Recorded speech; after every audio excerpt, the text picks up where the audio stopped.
आपको बता दें, समाजवादी पार्टी के अध्यक्ष अखिलेश यादव ने खत जारी किया है। स्वतंत्रता दिवस पर जनता के नाम ये खत जारी किया गया। जन सेवकों के लिए सपा का ऐलान, सब आए, सबको स्थान, सबको सम्मान। हमारा हर काम जनता को समर्पित होना चाहिए, अखिलेश यादव ने कहा है। पार्टी कार्यकर्ताओं के लिए भी नारा दिया है। नारा है, पहुंचे हर घर द्वार, सपा के मददगार। खासतौर से सीधा जो फोकस है वो 2022 विधानसभा चुनाव है।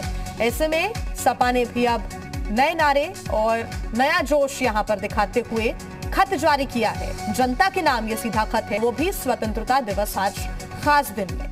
जन सेवकों के लिए सपा का ऐलान, सब आए, सबको स्थान और सबको सम्मान मिलेगा। यानी कि सपा के कार्यकर्ता हैं, उनके लिए यह ऐलान किया गया है कि सभी सामने आए, सभी को सम्मान मिलेगा और सभी को स्थान मिलेगा। साथ ही जनता को सारे काम समर्पित होने चाहिए। जो भी काम सपा के कार्यकर्ता करेंगे वो जनता के लिए करेंगे, ये संदेश अखिलेश यादव देते हुए नजर आए। साथ ही पार्टी कार्यकर्ताओं के लिए भी नारा दिया है। कहा है कि पहुंचे हर घर द्वार, सपा के मददगार। यानी कि घर घर जाकर भी लोगों से संवाद किया जाए। और ज्यादा जानकारी के साथ जी मीडिया संवाददाता संकल्प हमारे साथ जुड़ गए। संकल्प, दो नारे और दोनों नारों से ऐसा लगता है कि जनता के बीच जाने की पूरी तैयारी है।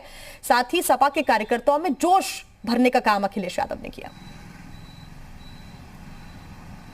जी बिल्कुल, साफ तौर पे जिस तरीके से चिट्ठी जारी की गई है तो कहीं ना कहीं ये कहा जा सकता है कि अखिलेश यादव का जो संदेश है वो कार्यकर्ताओं तक अब पहुंच चुका है और लगातार उसमें उन बातों का जिक्र किया गया है जिस पे पहले भी उस सरकार को घेरने के लिए कहीं ना कहीं अपने बयानों में जिक्र करते थे। जिस तरीके से चाहे महंगाई की बात की जाए या फिर अन्य जातियों को लेकर के जिस तरीके की हाल में आगामी विधानसभा चुनाव को लेकर पार्टियों ने समीकरण बनाना शुरू किए, ऐसे में जिस तरीके के आरोप समाजवादी पार्टी के ऊपर भी लगे कि ब्राह्मणों को साधने के लिए कई तरीके के आयोजन किए जा रहे हैं, ब्राह्मण नेताओं से मुलाकात की जा रही है, तो ऐसे में पार्टी कार्यकर्ताओं के बीच में एक स्पष्ट संदेश दिया गया है कि लोगों के घर घर जाना है। और जिस तरीके से पिछली सरकार में उत्पीड़न हुआ है अलग अलग जातियों का, चाहे वो महंगाई से जुड़े हुए मुद्दे हों, उसमें कहीं ना कहीं जनता के बीच में एक माहौल बनाना है। और इसके साथ ही उन बातों का भी जिक्र किया गया है कि जिस तरीके से समाजवादी पार्टी के कार्यकर्ता लगातार कोविड काल में या फिर इस समय जो बाढ़ की